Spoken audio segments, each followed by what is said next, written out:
Welcome to the Teamwork Advantage podcast with Gregg Gregory. Join us as Gregg interviews powerful thought leaders and successful team and leadership experts from across the country on teamwork, leadership, and organizational culture.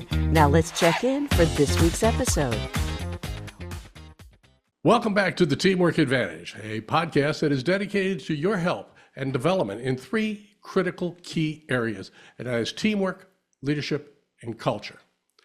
And in today's world where we're spending more time at work with work families than we are with our families, what we're going to talk about, especially today's topic, will be applicable in both your workplace and your personal life.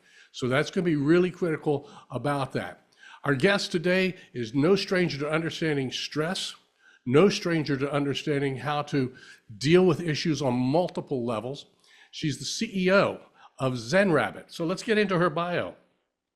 Lori is the leading authority on improving productivity engagement through workplace well-being. Those are the key words there, folks, well-being. She's the founder of the Zen Leadership Program for results-focused professionals. With a comprehensive background in wellness and communication strategies, Lori helps executives create focused, resilient, collaborative teams. That's exactly what we're about. That can move projects forward with less stress and drama. You don't have work drama with the workplace, do we? Listen to Lori on her own podcast too. It's called Fine is a Four-Letter Word, and I'm excited to learn more about that one as well, where she engages guests in conversations about how they've grown from a time in their lives when things were not fine. She's currently living, and this is something I'm impressed with, folks. She's living the nomad life while cat-sitting in states across the Southeast United States. You can often find her in the weight room at the gym. She loves cupcakes. Ooh.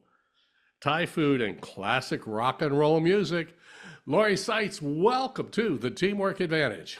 Thank you so much for having me, Greg. I'm excited to be here. This is good. I'm so excited on several levels here. One of the things that I wanted to really look at and get started with, did you wake up one day and said, hey, I'm going to be a wellness coach or a wellness expert? I did not. How did you get to this? I mean, none of our guests have ever woken up and said they're going to do that. No. I've had several people that have done one career and moved into a different. And so what happened with you? Yeah, well, when I was very, very first starting out, I wanted to be a broadcaster like Katie Couric. And that's not exactly how my career went, but that is why I'm excited to be able to do podcasts now, to get back into the broadcast. But really, I started my career in marketing and worked for a lot of entrepreneurial companies and eventually started my own business. Back in 2003, I was making and marketing a product called the Gratitude Cookie, which was kind of a cross between a butter and a sugar cookie, and created gift packages as a way for businesses to say thank you to their clients and to people who supported their success.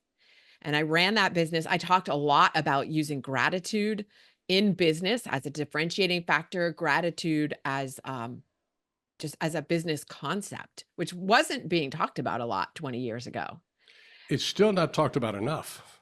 Correct. Yeah.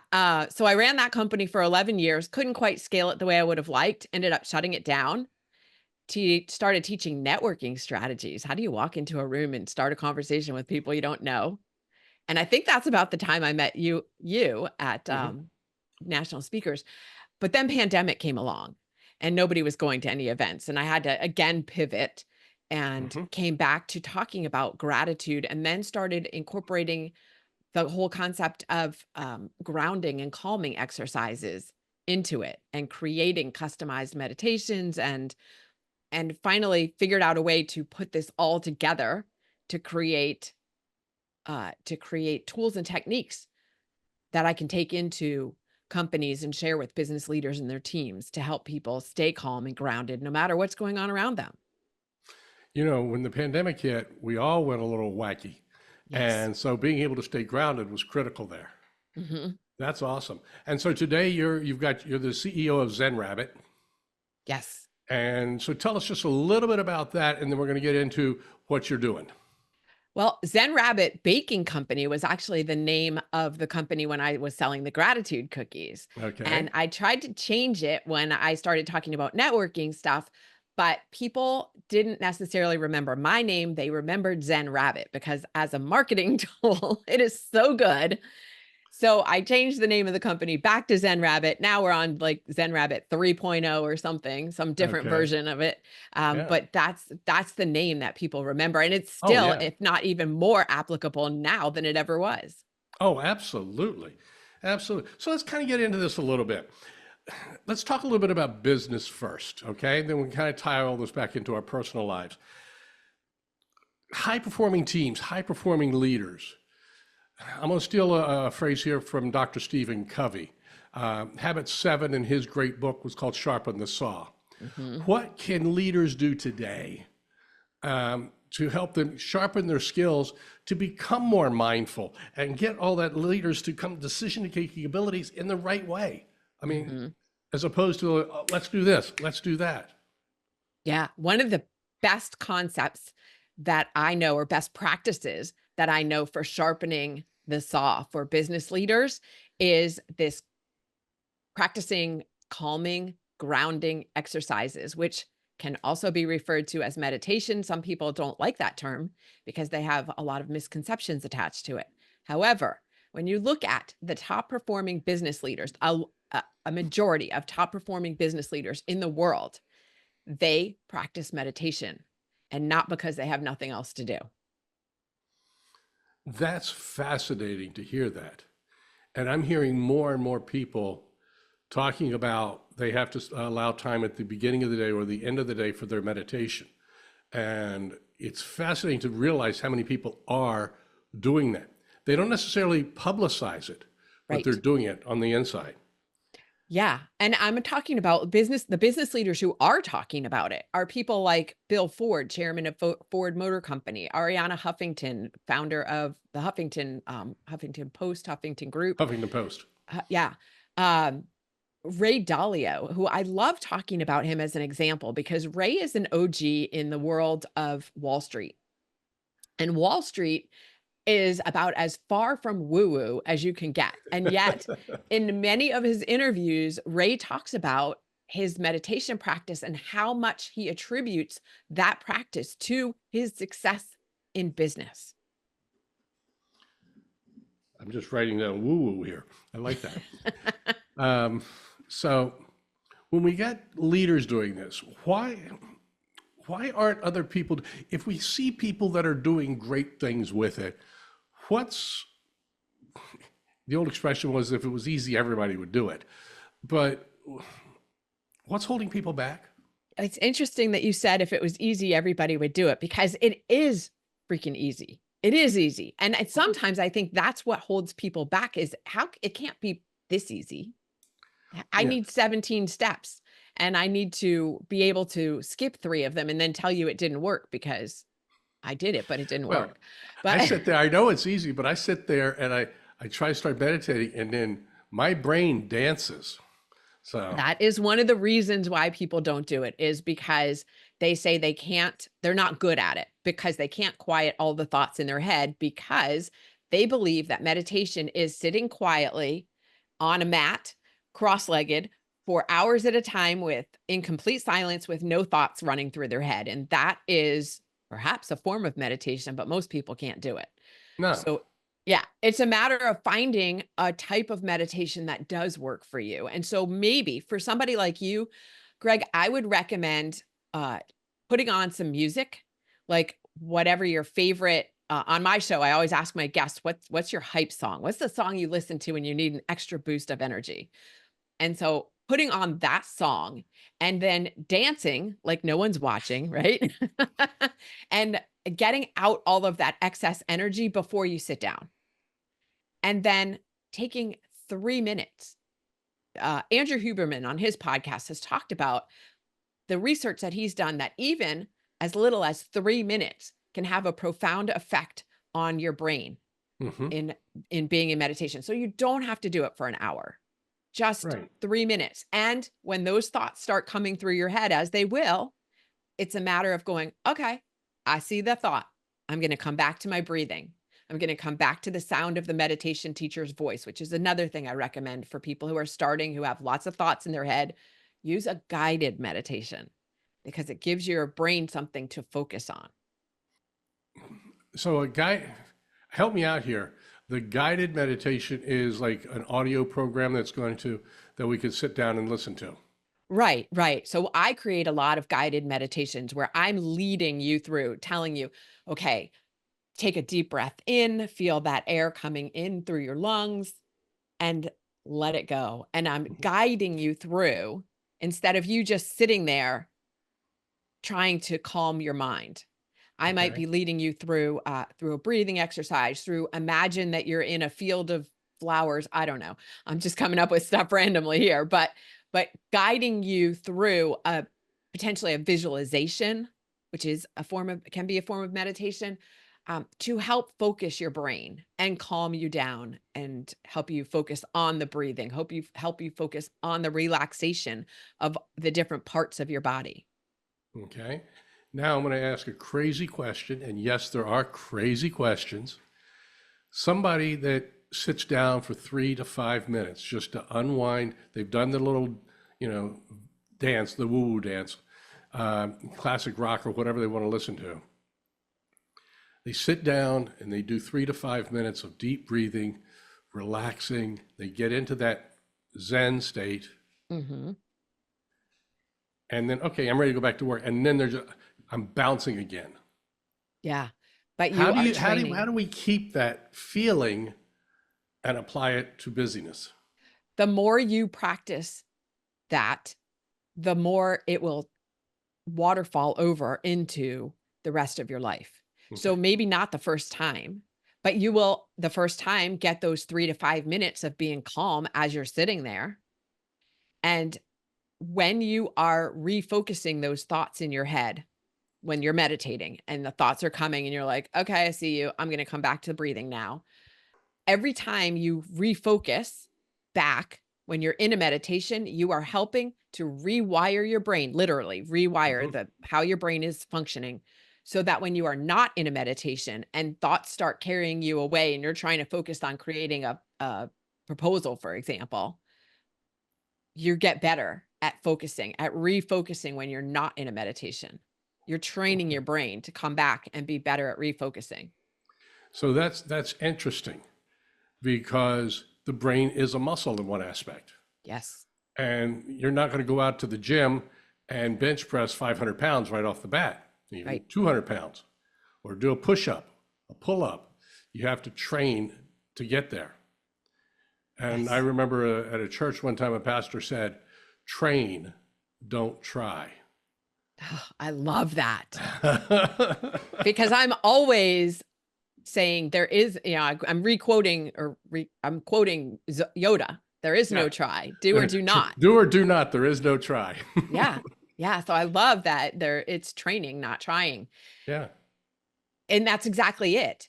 And yeah, the first 10 times, it's going to feel uncomfortable, just like anything new that you're trying or testing or attempting or whatever. Well, it's good to hear that, because in my naivete, I sit there and go, all right, I did it, but it doesn't work. Yeah. I might try it twice. It's not working, and I give up. Right. Now we're into James Clear's area of expertise and, habits. If you haven't heard of James Clear, get his book called Atomic Habits. And sign up for his newsletter, which is fantastic. Oh, his newsletter is amazing. Yeah. But if you get the newsletters, you get that stuff, it's setting a habit into place. And you're not going to create a habit in 1 day or even 21 days, as some people like to say. It takes time to try and get that into place. Yeah. And like I said, though, even after the first session, just that first 3 minutes of focusing on your breath, you're going to feel calmer, at least for those 3 minutes. Just calm. And is that not a great place to start? Yeah. At least start there. Because that lowers your heart rate, lowers your blood pressure. Yeah. Lowers your stress, and you start to get there. So when we're doing meditation, how is that affecting the cortisol levels in the brain? well, it's completely lowering cortisol in the brain and the body, and it's Hmm. increasing dopamine and serotonin, which are the feel-good chemicals. As I mentioned, it's rewiring your brain. People who meditate have so many, they're more creative, they're more emotionally intelligent, so they have better relationships. They don't get as rattled as easily, so they're not going to react as explosively. So again, this creates better relationships. You're not Right. flying off the handle at the slightest irritation. Uh, it has been shown in studies to reduce physical pain. It helps with sleep. People who meditate regularly sleep better. I hear this from a lot of clients and not clients about the issues people have sleeping. And all of these all of these benefits to meditation helps you be more focused, more Hmm. productive, and ultimately more profitable. And as Right. we mentioned earlier, like if the highest performing business leaders in the world are saying that meditation is a key piece of their success, right? Why isn't everybody doing it? Hmm. They're Yeah. not any more special. They don't have less ADD than everybody else. Like they may have more. And yet they are allowing themselves the time and giving themselves this, I don't know if you want to call it a gift of sharpening the saw. So this is Mhm. another reason I was going to mention that people say they don't meditate is because they don't have time. Mhm. Oh, yeah. That's a common excuse for a lot of things. Yeah. Yeah. Yeah. But the truth is, when you start meditating, whether if it's for 3 minutes and eventually maybe you get to 10 and to 20, and again, you don't have to spend hours. The time you spend in meditation, though, because it's doing all of these things, as you said, sharpening the saw, Hmm. that when you are not in meditation and you're focused on doing a project, it's going to take you less time. Yeah. And that makes absolute sense. And that's what Dr. Covey used to talk about as well, when we Mhm. start recognizing that. And the other thing that you brought up was when you talked about reducing the cortisol and increasing the dopamine, those are chemical components in our brains. Mhm. And that alone should get rid of the woo-woo factor Yeah. because if we can control that, there's science behind this. It's not just somebody saying, "Oh, you'll feel better," that type of thing. Yes, there is so much science and research behind how meditation works now. So much science and research that it can't be disputed. No. And even if there wasn't all of this science and research and it only made you feel better, is that not good enough? Yeah. Oh, yeah. I still remember Zig Ziglar saying, "A positive attitude won't help you do anything, but it will help you do everything better than a negative attitude will." Yes. And so, if we get the positive feeling from doing a little bit, so what are your thoughts about multiple 3 to 4 minute sessions a day for meditation, or is it just like once or twice? It's whatever works for you. And I think that's the piece that a lot of people miss is, well, what's the best time of day? Personally, I like to do a meditation in the morning before I get started in my day because it helps me set my intention, set my attitude, set my mood for the day. And that time right before when you're first coming out of sleep, your brain is in the alpha brainwave state, which is again is that state between being awake and asleep.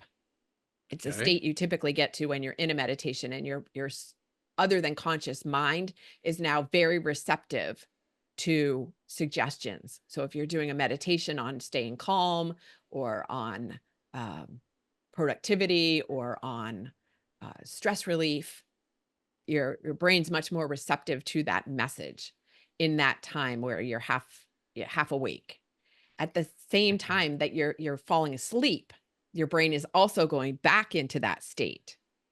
And that's another great time to practice meditation is at the end of the day. And it's also why it's so important to not fall asleep to watching the news or to watching violent movies Oh, yeah. because your brain is taking that all in as a wide open net. It's like a baby brain, like it just takes in it all in, It's it doesn't absorbing everything. filter. Yes. And that's not conducive to a good night's sleep or to a good day the next day. Right. And so those are the two times when your brain is most receptive. At the same time, too, if you want to do one in the middle of the day because you're feeling stressed and you just need a break, great. There are no rules around meditation. This is the thing. Okay. You were talking about falling asleep in that conscious, semi-unconscious state. Whenever I've sat, and this is just me personally, when I've sat down to do some meditation, if I get past about 2 minutes, 3 minutes, that's good. Uh-huh. But then I start falling asleep. Uh-huh. I literally you turn out the lights, close the blinds. I could sit here in a chair and fall asleep in 3 minutes. Okay. There are two potential reasons for that. One is you're not getting enough good sleep at night. Well, that's a given. Okay. And that's why your body's just like, I'm so tired. I need to just go to sleep. Mm-hmm. And that's okay. Like, you're giving your body what it needs. The other thing is that when you are asleep, especially at that beginning stage, and if there's a meditation still playing, like a guided meditation, that is still going in. It's still affecting you in a positive way. Yeah, the body is still absorbing that. Yeah. Your brain, Okay. your mind is still taking it all in. Okay. What are your thoughts about organizations in business, nonprofit, government, wherever, sitting down and once or twice a week having a group meditation in a workplace? What are your thoughts on that? I think it could be a great idea. And at the same time, there are a lot of people, probably myself included, that are going to feel uncomfortable doing it as a group activity. Okay. I would rather go into my own office and do it, or like I said, do it in the morning before I come into my desk. So I like the idea of it. And I think it's important to bring in these tools and techniques, bring in people who can share them and teach them to your team. I don't know that it's necessarily the best idea to have everybody then participating in it as a group activity. Okay, good. That's why I just kind of wanted to clarify that, because some people think, like you should do it all, in a group in a situation like that. Yeah. So, There is one group activity that I do think is beneficial, and it's starting meetings by having everybody who's in the meeting come in and sit and let's just take a few deep breaths. Let's put our phones down, take a few deep breaths, because you're changing the state. And it's not necessarily a meditation. You're just giving your brain some extra oxygen and blood supply by taking in some deep breaths. And when I say deep breath, I mean all the way down to the abdomen, really breathing in mhm. and then letting it go for 3 or 5 breaths. It changes everyone's state and makes people more open and receptive to what's going to happen now in this moment, in this meeting. That's powerful. So I'm sure in the world you've heard a lot of this, but what are some of the misconceptions that are most common that people have about, meditation, whether it's guided meditation or personal meditation? What are some misconceptions? A couple of that we already covered was that it's that they don't have time. Mm-hmm. I don't have time, and that I'm not good at it because I have too many thoughts running through my head. I'm not good at it. So let's go back and revisit that for a second, because there are so many different ways to meditate as well. It doesn't have to be necessarily sitting still. What if you did a walking meditation? For those of you who Okay. can't sit still, what about walking? And when I say walking meditation, I mean, you're not walking with headphones on, listening to a podcast or a learning module or something like that. You are with your thoughts. Because really, to me, the definition of meditation is getting quiet enough to hear your own inner voice. And your inner voice is not the one that's saying, hey, did you finish that project? You need to do this. You need to work harder. You didn't work enough hours yesterday. Don't forget about calling that client. That's just your to-do list. But Mm-hmm. your inner voice is really your inner truth, that knowing, because we are always so distracted.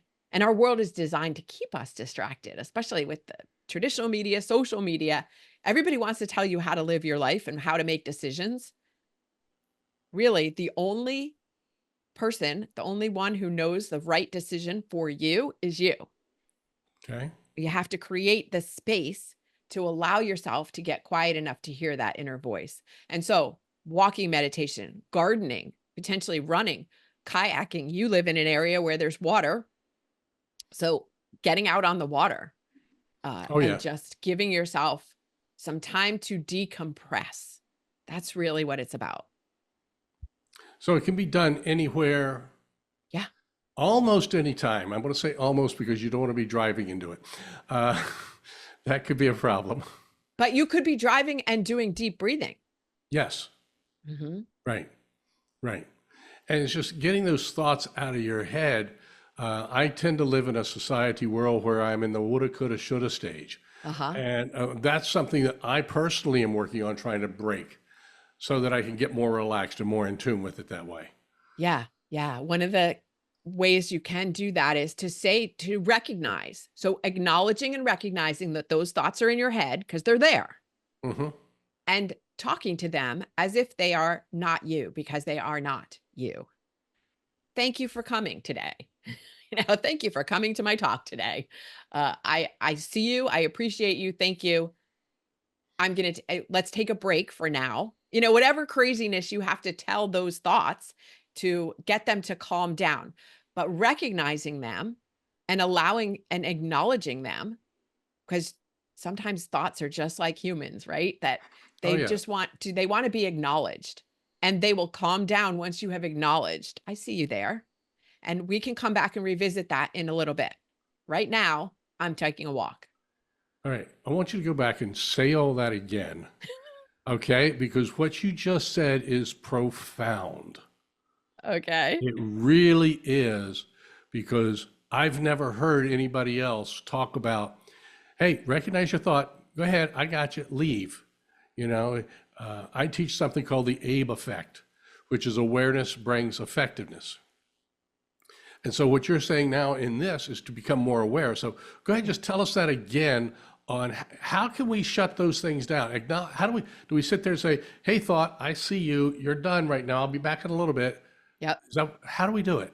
That's how you do it. I mean, it comes to acknowledging it, recognizing that you're having these thoughts, and then, okay, I see you. Thank you. Thanking, coming back to gratitude, saying thank you for being here, because you're here for a reason. You're trying to protect me from forgetting, from messing up, from embarrassing myself, whatever it is. Thank you. Let's revisit in 30 minutes or however much time you want to give it.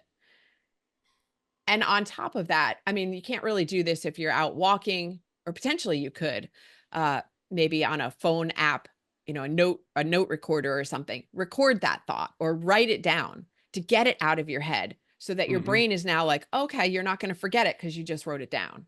That's what a lot of people I know do. They keep a notepad. Yeah. When they wake up at night with a thought, they write it down. Mhm. I used to keep a voice recorder beside the bed to do that. Yeah. Because if I try to write something in the middle of the night, I'll never read it in the morning. You're right. Exactly. But kind of the same idea. Either that, or like I said, simply saying, great, thank you for bringing that to my attention, and we'll come back to it in 30 minutes or 60 minutes or tomorrow. Okay. That is something that's powerful to be able to acknowledge and put it aside. Otherwise, if you try just to forget it, it's just going to keep knocking at your door. Right. Because it's serving a purpose. Hmm. Your brain, your ego is, everything it's doing is serving some purpose, whether you think it is or not. Hmm. It thinks it is. And so it's going to keep showing up because it wants to keep you safe. That's a fascinating point right there when you think about it. Workplace, we know that it can be really, really helpful. What are your thoughts? In other words, so many people are working from home today. Mm-hmm. So whether they're working from home or they're working in an office, for example, I have got an office in my house, and when I walk out of my office, I'm out of my office. Mm-hmm. Purposely steps away from my office, and I don't come back here, very rarely anyway. When we walk home and we've got spouses, children, parents, whatever it happens to be, dogs, cats. What do you recommend there to try and get us into the right state of mind? As you're walking, I'm going to come back to the breathing. I'm always going to come back to the breathing. Okay. Take some of those deep breaths Okay. and help oxygenate your brain and your body, Mm-hmm. and give yourself that transition point. Say, okay, I was at work. Now I'm going to be at home. I was the special speaker. Now I'm the dad. Whatever it is, Right. transitioning into your role, your different role. You're not becoming a different person. You're just transitioning into a different role. So can you give us an example, a 30-second to maybe 45 seconds of what deep breathing is and possibly what it is not? Mm-hmm. Yeah. It's a matter of just breathing in. Let's practice breathing in through your nose and just all the way, feel it all the way down to your abdomen. Maybe put your hand on your abdomen and feel the air breathing all the way down, because typically people just breathe through their chest very shallowly, but breathe in even deeper than that, all the way down to your abdomen. And then maybe hold it for 3 seconds at the top, hold all that air in, and then just let it go. And as you let it go, relax your shoulders away from your ears, relax your neck, and then do that again. Breathe in all the way down deep, because that's how babies breathe. You see, when you watch a baby breathing, they're breathing from their abdomen, but we get stressed. And as we grow up, we learn to breathe more shallowly. Mm-hmm. So just breathing in. And even making the sound helps, I think, sometimes. Right. No. It's It's interesting because I've actually done that, not realizing that was a form, if you will, of meditation. When I would go visit client sites years ago, I'd pull up before I walked in. I sat there and took about 2 minutes of deep breathing just to unwind, and walked in. My attitude was always better. Yes. Mm-hmm. So this could be considered a form of meditation. Prayer can be considered a form of meditation. There's so many different ways to approach it. And I think that's where there is this misconception about what it is, but it's really giving yourself some space to relax and breathe and come back to your center. So I don't know if this is a correlation or total different path, so forgive me on this question. But I've noticed that when I go to physical therapy, I just had knee replacement surgery, something like that, or if I'm in the gym working out with a personal trainer and I'm doing something really, really strenuous, the PT or the personal trainer will say, don't forget to breathe. Mm-hmm. Why do we stop breathing when we're doing something strenuous like that, as opposed to taking the breaths, which we know would help us? I think it comes back to that when we're stressed, and whether you're under physical stress, like you're stressing your muscles, we tense up. It's a natural response. Okay. Yeah. You mentioned a couple moments ago about prayer as a form of meditation. Uh-huh.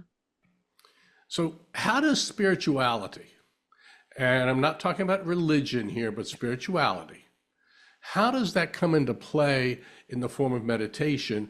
And is that possible to have in the workplace today? Absolutely, it's possible. And I think it's an essential piece of the workplace, because spirituality is about your spirit, which, like you said, it has nothing to do with religion.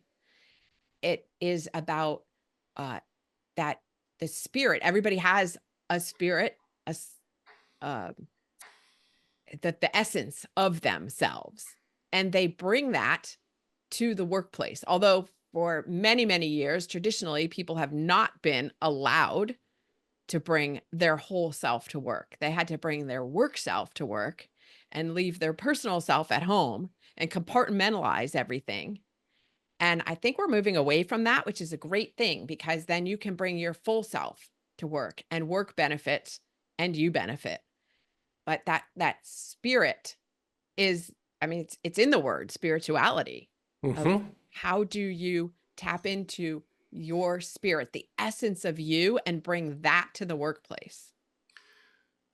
So I'll play devil's advocate. Hmm. If my leader came to me and said, talked about that aspect of it, getting in touch with your spirit and da da da, whatever, and I turn around and say, I'm not here to get spiritual. I'm not here to do any of that crap. I'm just here to work. Hmm. Leave me alone. Don't talk about foo-foo stuff. I don't want to talk about your personal life. How can a leader start to work with them a little bit? Do you have any ideas there? It comes down to teaching, again, bringing in some of those tools and techniques, like the breathing, because the breathing is when you're getting quiet, you're getting in touch with your spirit. I had used that term earlier about the inner voice or the Mm-hmm. inner knowing of yourself. It's about offering the tools and techniques. Not everybody's going to take advantage of them. Not everybody wants to feel better. Mm-hmm. Not everybody is going to be able to overcome the many years of conditioning, and they just believe, okay, work is work. I'm here to do a job. I don't have to like it. You know, some people are just going to Fortunately, I go that believe, way. right. And fortunately, I believe some of the younger generations today are more receptive of that than the baby boomers are. Yeah, absolutely they are. And I don't know that we have to necessarily talk about it as spirituality in the workplace. Mm-hmm. It's about being open and creating a trusting environment for people to bring them their whole selves to work. So maybe it's not calling it spirituality, like you just said, coming up to somebody and going, "Hey, I want you to be spiritual in the workplace." And they're like, no. And but creating the environment for them to be who they are, to bring up issues, to maybe mention things that are going on in their lives that is affecting their ability to work, Okay. because ignoring it doesn't really work. That makes people compartmentalize things, and it makes them not really able to function at their full capacity. And so when you want to create uh, a team and a culture of openness, you have to allow people to be who they are and to share what is going on in their life. And if they don't want to, that's on them. But Right. as a leader and a manager, it's on you to create the ability or the environment for them to do it if they would like to. Right. Because that will build, and I've been threatening to get a little bell every time we bring up this word of vulnerability trust. Yeah. Because what's happening is when you give that environment like that, people open up, they allow themselves to be vulnerable, which builds a level of trust. Yeah, there was a study done that I just heard about recently on vulnerability and how people find that people who are vulnerable are more trustworthy, they like them better, they can relate to them better. And at the same time, they are reluctant to be vulnerable themselves because it would be a weakness. It's such an odd juxtaposition. Yeah, it's a dichotomy that just does not make sense. No, but I also had a conversation yesterday with somebody, and I totally relate to this, is it's okay for you to be that way. It's not okay for me. Right. It's okay for you to make mistakes and not be perfect, but I have to be perfect. Yeah. There is no doubt. One of the expressions I love to use is it's more important for the leader to have the right answer at the end of the meeting than at the beginning of the meeting. Uh-huh. Yeah. And so when they start to realize that, that allows them to be vulnerable and open up for people to give them ideas so that they can come up with the answers and start to Yeah. do that. Yeah. And allows people to support you better. Yeah, absolutely. You mentioned earlier about starting a meeting. I thought that was fascinating, by the way. That's something that in my brain, I think I should know that, but I had never thought of that. And of course, I've been around businesses and meetings for decades. What are some other tips we can do to create the breathing environment in the workplace? Do you have any secrets, tips, tricks, or strategies? Gratitude. We didn't talk about gratitude yet, but No, we creating, haven't. we're talking about culture and creating an environment where you show appreciation and share appreciation for what team members are doing. Whether you are the leader or you're a colleague, it goes all the ways around Mm-hmm. of sharing gratitude for something somebody did, somebody showing up the way they did. There was a study done by the University of Pennsylvania, I believe, that showed that, first of all, leaders, team members of leaders who showed appreciation for their team would stay longer. They're more engaged and they stay at a company longer. Makes sense, right? Secondly, that people who practice gratitude are 50% more productive. Wow. Yeah. That's fascinating. Yeah. More productive by allowing yourself to be grateful and speak the gratitude to people. Mm-hmm. Praising people for doing a good job. Yeah. In families, I'm starting to hear this more, but still I don't think I'm hearing it enough, is parents to a child or spouses to each other, or even to your parents as adult children. When somebody does something, is to simply use a few words, says, I am proud of you. Mm-hmm. 5 little words. And that can make a huge difference. And that can work in the workplace as well. Yes. Yes. Now, First time, oh, go ahead. As I say, my father, he passed away years ago, but he was of the old school. And when I talked about praising people, I ain't here to kiss anybody's butt. I'm here to do a job, sit down, shut up, and work. Mm-hmm. Okay, that doesn't work today, guys. I think we all know that. But what can we do? So there's gratitude, and you were going to say something there too, so go ahead. Now it escaped my mind, but it'll come back. I don't know. I think we're all that okay. way today. Yeah, it's okay. So gratitude's Yeah. another way that we can kind of get into it at work. Are there any other tricks that you might recommend besides just giving people permission to, and when I say close the door, I mean just allow the door, even if it's in a cubicle or an open bullpen, to close their door for 5 minutes and allow them to meditate. Mm-hmm. Yeah. But do you have any other tips or ideas? What other tips? What are you looking for? I mean, I got a whole program that I bring into to companies and work with teams on, as far as tools and techniques that they can use for staying calm no matter what's going on around them. Because really, what we're talking about is the situations around you are not necessarily going to change. Like, there's still going to be deadlines. There are still going to be projects that go awry. There are still going to be clients that call with complaints. That's not necessarily going to change. What's going to change is your response to those situations. So what we're talking about is learning tools and techniques that help you manage the stress and the overwhelm and the chaos. And then once you learn these and you're changing yourself, things around you start to change. Again, the situations may still be the same, but how people around you are responding to you now, because you're staying calm and not getting all frantic. And then that energy is transferable.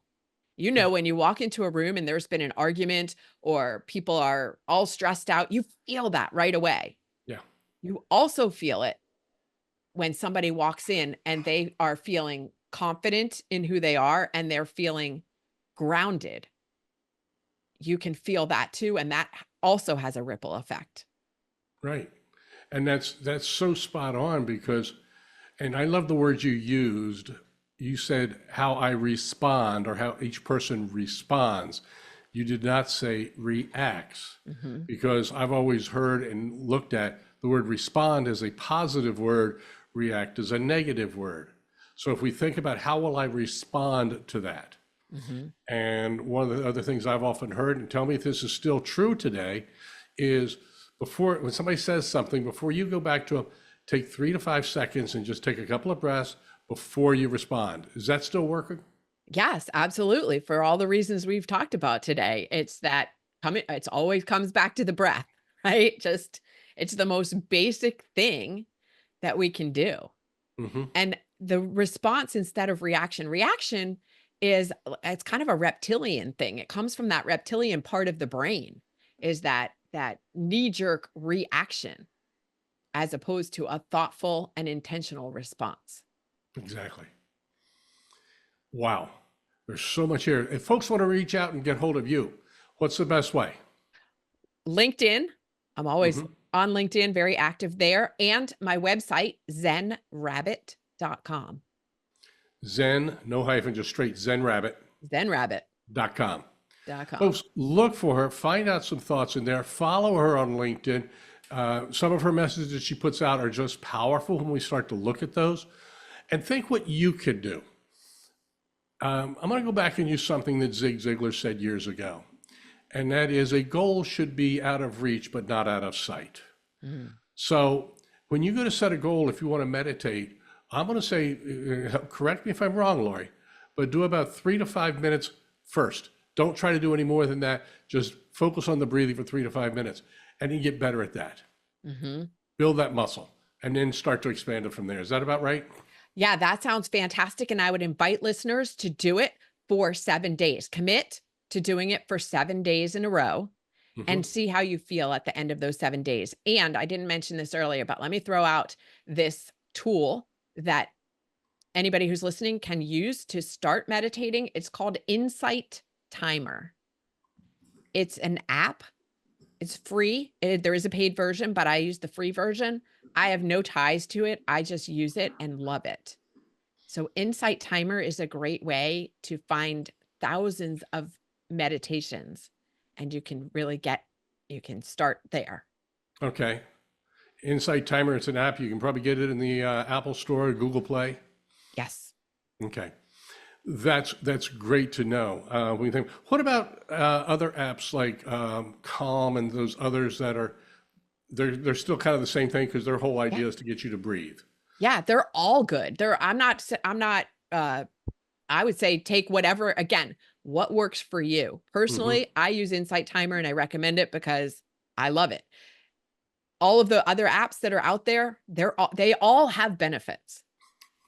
Anything's good when you use it. That's what I was just going to say. The best tool is the one you use. I use a term about knowledge sharing. I said, knowledge is not power without application and sharing. That's right. So that's the power in that. Lori Saitz, thank you so much for this. I've been noticing that during our conversation here, I've tried to slow down a little bit. I've tried to breathe a little deeper. So guys, the more we can do this, the better it will be.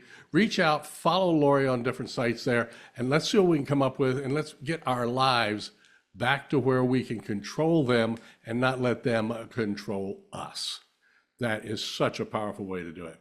Lori, I'd love to have you come back here in about 6 or 8 months and see how A, I'm doing, but B, we can chat with some other folks as well and see what we've got.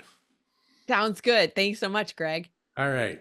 Folks, if you've listened to the Teamwork Advantage podcast, we already know that you are not average. Our philosophy here is very simple. Never have a good day, because a good day is being average. Make sure today and every day you have an excellent and exceptional day. Till next time, take care. Bye-bye.